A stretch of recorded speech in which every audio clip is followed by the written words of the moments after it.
নমস্কাৰ, এইটো মোৰ প্ৰথম মিনি ব্লগ আৰু সকলোৱে চাব বুলি আশা কৰিলোঁ। আৰু মই প্ৰথমবাৰলৈ ওলাইছোঁ মা কামাখ্যাৰ মন্দিৰ দৰ্শন কৰিবলৈ। আৰু মোৰ লগত আছে খুৰা, মোৰ মানুহজন আৰু মোৰ দেওৰ। চাই থাকক মোৰ লগতে আপোনালোকে সকলোৱে। লগতে মই ফটো ভিডিঅ' অলপ ল'লোঁ, মোক খুৰাই কৰি দিলে।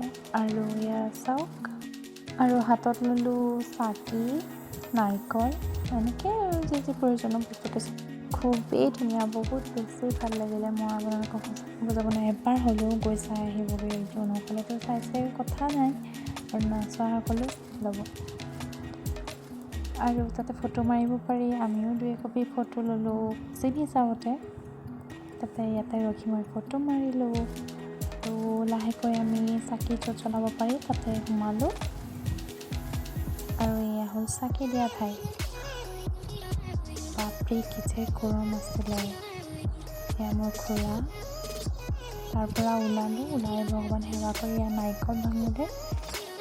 কি হৈ গ'ল মোৰ কাৰণে বিশেষ, কাৰণ মোক চিনাকি হৈছিল সি, তেওঁ কথাই আছিলোঁ। তাৰপিছত আমি বগলা মন্দিৰ গ'লোঁ, ভূৱনেশ্বৰ মন্দিৰ গ'লোঁ। আৰু এই সকলোৰে দৰ্শন কৰি পাই মোৰ মনটো বহুত শান্তি লাগিলে। আৰু ইমান ধুনীয়া পৰিৱেশ, আপোনালোকক অলপকৈ হ'লেও মই দেখাবলৈ চেষ্টা কৰিলোঁ। এবাৰ হ'লেও গৈ আহিব, সকলোৰে আশীৰ্বাদ লৈ পানি বহুত বেছি ভাল লাগিলে। বহুত বেছি গৰম পৰিছিল সেইদিনা। আৰু লাষ্টত মোক খুৰাই ফটো আৰু ভিডিঅ' উঠাই দিলে। আৰু ভিডিঅ'টো চাই অশেষ ধন্যবাদ।